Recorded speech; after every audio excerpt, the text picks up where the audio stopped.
I want to quickly come back to evolution.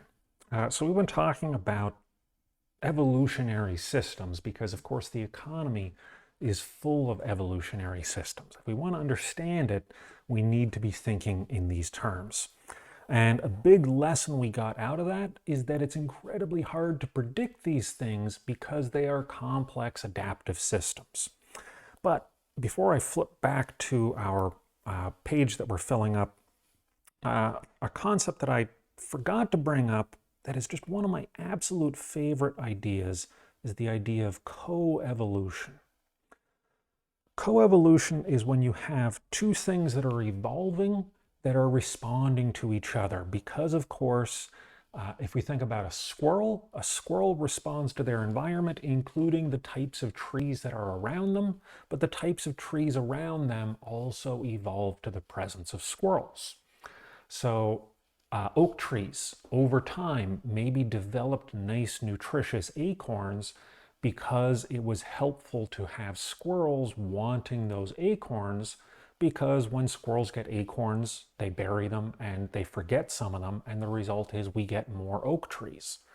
So maybe the oak trees that created a more delicious acorn end up spreading faster because of that property, and then maybe the squirrels that like oak trees, that like acorns, spread faster because they're getting those nutrients. Maybe a more businessy example would be something like the apple.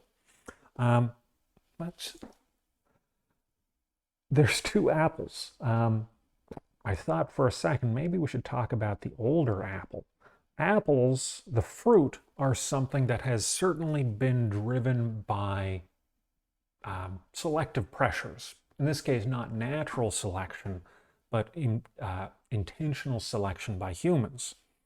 Now that's a tricky thing. It turns out breeding apples is a difficult thing, but there has certainly been an evolutionary pressure there where, compared to some other fruit tree that is less domesticatable, the result of having humans around has allowed some coevolution. Avocados are another good example of a fruit tree. Avocados used to be propagated by giant sloths. When humans got to North America and killed off the last of the giant sloths, you lost one half of that coevolutionary team until humans realized avocados are amazing. And the result is avocados have picked up a new partner.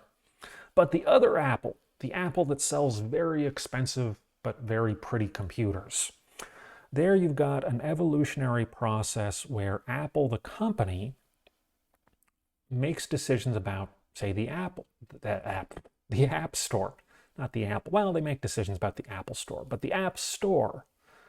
So back in 2007, when the iPhone was new, initially Apple said, we're gonna do everything, right? We're gonna build all the apps that you use in Apple.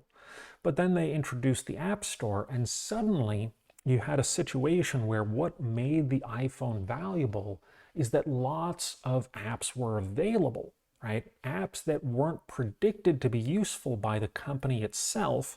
And so you get this feedback loop, right? Apple introduces the App Store. The App Store makes the Apple product more valuable, and that affects how Apple wants to deal with the App Store. So coevolution, really, really cool thing. Certainly something that would happen in things like darknet markets. But this whole thing results in a lot of complexity. Simple logic, but iterated across billions of moving parts, and the result is it's incredibly difficult to predict things. So the economy is not something that we can plan from the top down. When we do, the way I like to put it is you can't do one thing in the economy. So if we think about something like, say, a minimum wage, say, hey, let's give working poor people more money.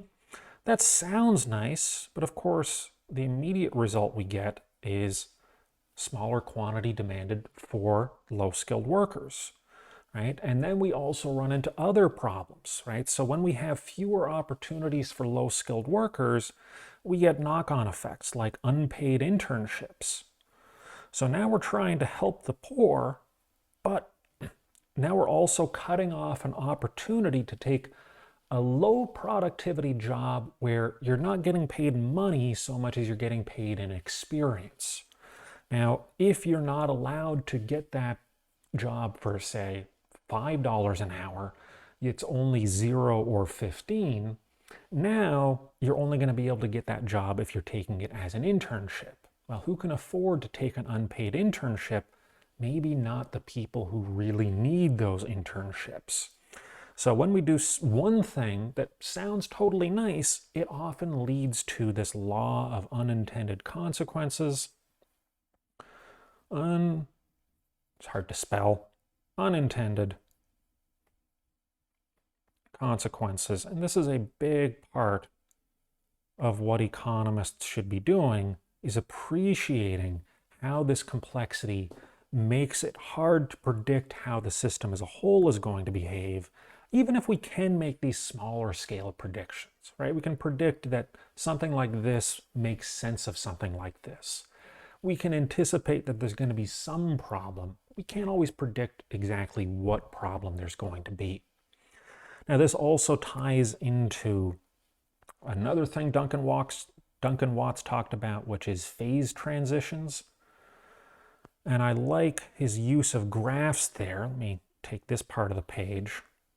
So when he gives the example around talking about power laws, I forget the exact number of this graph, but you've got a system where if you're on one side or the other of this, you're going to be tricked into thinking this is really predictable.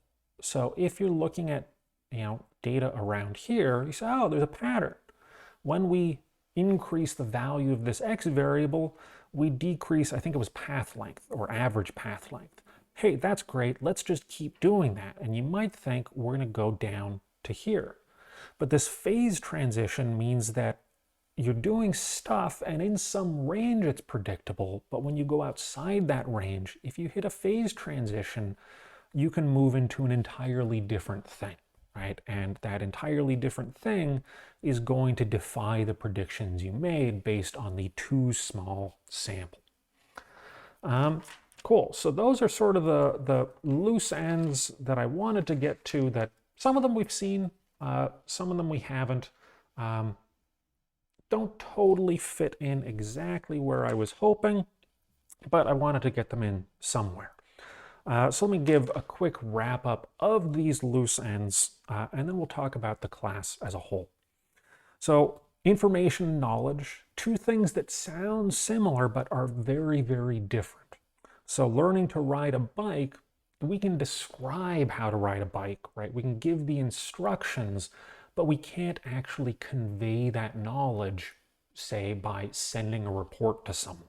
I can't give you the instructions and have you read those and actually know what you're doing. But something like information, I can convey information by, say, editing a Wikipedia article. Across all kinds of different systems, we've got different statistical distributions that apply, but very roughly, if we're thinking about things that are adding and subtracting, we're going to end up in a world of the normal distribution. A nice example of this is, if you remember Plinko, this was a game on The Price is Right. I guess it still is. They still make that, right? So you've got these bins down at the bottom, and you've got all these pegs, and you drop this thing through here, and when you drop it through, it's going to bounce left and right, right? So sometimes it hits a pin and bounces to the left, sometimes to the right, and on average, that's going to result in sort of a normal-ish distribution, where we have this nice, easy, meaningful average. These changes, adding and subtracting, sort of tend to push us towards the middle. With a power law distribution, that's something we should expect when things will multiply or divide rather than add or subtract. So additive changes, we push towards the middle. Multiplicative changes, we maybe stay where we are, but sometimes we explode way out, far into the tail. A little thing with profound implications for understanding how we navigate the rules of society: de facto and de jure rules. What is the actual rule as a matter of fact, and what is the rule as a matter of what's written down on paper? When these two are in line, things work out relatively well. To the extent they differ, things become difficult. It becomes hard to plan. So very often we have these de facto rules that differ from our de jure rules, and we're going to drive our expectations based on this, but we're going to run into conflict when someone comes around and implements the de jure rule. A really interesting example of this was, I believe this was in Hawaii. Probationees, people on probation, they had this de jure rule of you got to pass your drug test. You got to show up for your meetings. You got to do all these different things. But the enforcement of those rules were either nothing at all or you go back to jail. And so the result was people would make a minor violation and their PO would say, whatever, not a big deal, until suddenly their fourth or fifth or seventh infraction landed them in jail. And that resulted in worse outcomes, expensive outcomes. It made it harder to rehabilitate. It was more costly for taxpayers. It was worse for the people who were trying to make their life better but having a hard time. And they changed their approach to bring those two in line by making stronger use of minor penalties. So rather than you failed your drug test, you go to jail, it was something like you failed your drug test, you're going to go to jail for 1 weekend, right? And they'd work with you to make sure you don't get fired and things like that. They did a really excellent job of bringing these two together, and they were able to improve their outcomes as a result, not just for these probationees, but for society as a whole. So to the extent those diverge, that's really dangerous. A bigger thing, sort of a philosophical thing that comes up all over thinking about economic issues, is this difference between what we care about and what we can measure, right? So with GDP, we can measure how much money people spend, but what we care about is how much value people create. With networks, measuring things can be really hard. So often we're stuck with latent variables, we're stuck with observable variables, even though we care more about the latent variables. So it's really important to recognize that what you measure isn't necessarily what you care about, and recognizing that will hopefully help you to avoid fooling yourself. And then a really big lesson from all of this is that we live in a complex world that is not as predictable as we would like it to be. We run into things like phase transitions. All these network effects all over the place mean that it's hard to know what exactly is going to happen when we try any particular thing. So overall, there's a lot of interesting stuff in these loose ends, but each one on their own is kind of small, so that's why I'm just lumping them all together and putting them in this part of the class. As usual, if you got any questions, feel free to ask. And since we're getting close to the end of the class, I should say the Discord is going to stay open after this semester. And of course, I am happy to answer your questions when the class is done also. In fact, I almost prefer it because I don't have to grade your stuff after the class is over. I am always happy to talk about economic stuff, network stuff. So go ahead and ask your questions on the Discord, and I will see you guys in the future.